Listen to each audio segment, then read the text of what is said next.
Olá, gente. Essa semana estamos fazendo uma homenagem aos 49 anos da independência de Guiné-Bissau.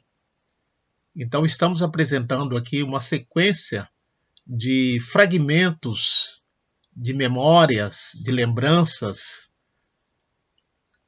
a partir de estudantes guineenses que nós entrevistamos em 2018.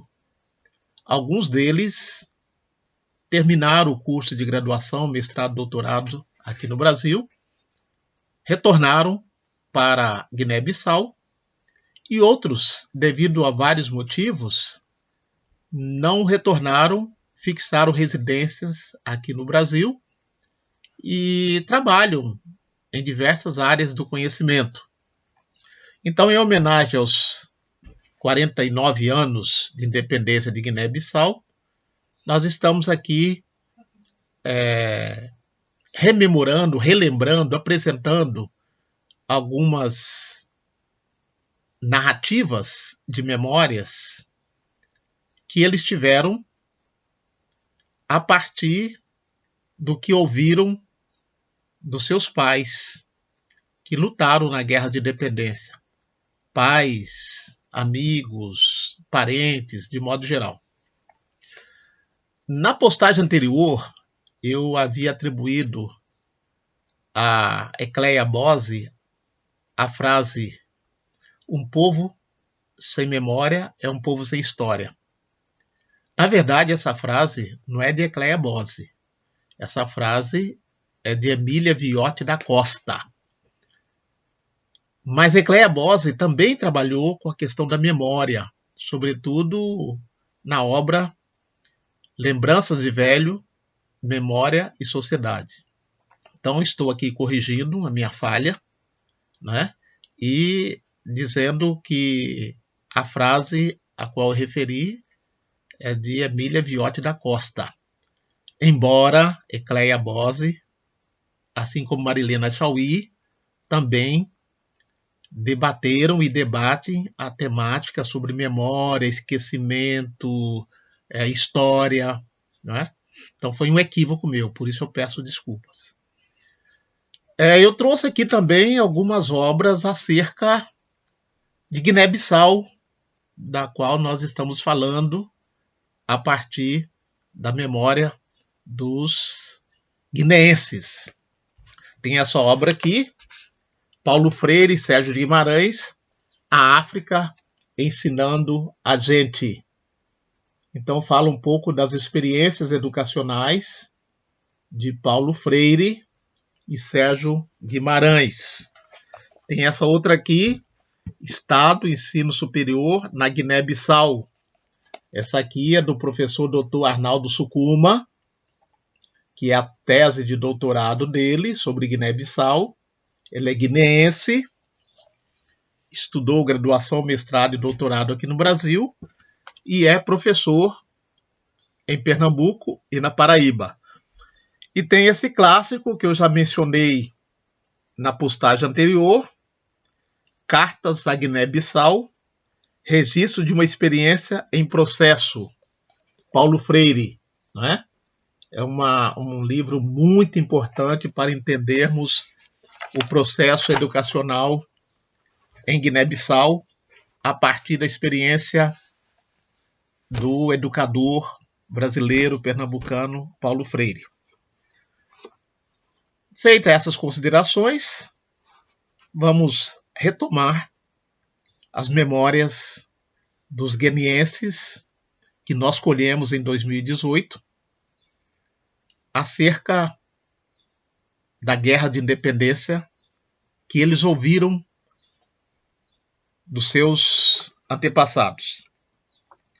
Então, Abdoulaye nos disse o seguinte, abre aspas, na infância, eu ouvia que alguns guineenses lutaram ao lado dos tugas. Tugas era uma expressão que os guineenses usavam referindo-se aos portugueses colonialistas. Os tugas eram considerados traidores da pátria. Mas quando adulto, fui conhecendo que os que lutaram ao lado dos portugueses foram chantageados com ameaças de morte dos familiares, sobretudo nas áreas urbanas, na capital. Havia também os mestiços, os administradores, filhos de portugueses com guineenses, que lutaram ao lado dos portugueses para manter os seus privilégios. Uma minoria que entrou por razões próprias. A maioria dos que lutou ao lado dos tugas foi coagida, e muitos combatentes do Partido Africano de Independência de Guiné e Cabo Verde não compreendiam isso. Viam isso como traição e por isso foram perseguidos por membros do PAIGC no pós-independência. Após a independência, alguns que combatiam pelos tugas saíram ou foram expulsos do país. Então, na fala de Abdoulaye, nós identificamos as tensões existentes em meio aos guineenses no processo de independência. Aqueles que, por alguma razão deles, lutaram ao lado dos colonizadores, no pós-independência, ficaram em situação difícil, complicada. Eu me lembro de ter perguntado para Abdoulaye se ele, enquanto estudante, jovem, adolescente, ele identificou na sala de aula alguma hostilidade em relação a possíveis colegas cujos pais teriam lutado ao lado dos tugas. Ele disse que não se lembra, mas ele se lembra de narrativas de antepassados que disseram dessas tensões no pós-abolição. Mais na frente, nós entrevistamos um outro estudante guineense que nós identificamos como Alanço. Alanço nos disse o seguinte: meus pais e os meus vizinhos me contaram que quando eu tinha mais ou menos 5, 6 anos, o meu comportamento era muito agressivo. Brigava com todas as crianças da nossa rua e também usava muitos palavrões. Tudo porque, na nossa rua, havia um colega do meu pai, antigo combatente, com problemas mentais. Esse camarada me incitava a praticar atos desagradáveis. Por essa razão, o meu pai me levou para morar com meu irmão materno na cidade de Farim, capital da região de Oio, norte de Guiné-Bissau. Então, nesse depoimento de Alanço, nós identificamos os desdobramentos da guerra no âmbito da construção da identidade, a violência simbólica da guerra numa criança que não viveu a guerra, mas que viveu com pessoas que foram vítimas da guerra. Então a gente pode pensar nessa questão da psicologia, né? a influência do comportamento doentio por conta da guerra, que influenciou o combatente, agora ex-combatente, mas que também teve desdobramento naquela sociedade. Esse Alanço me disse também que ouviu muitas narrativas do pai dele, que também foi combatente. E tinha um parente dele também, de Alanço, que tinha um pequeno comércio, que tinha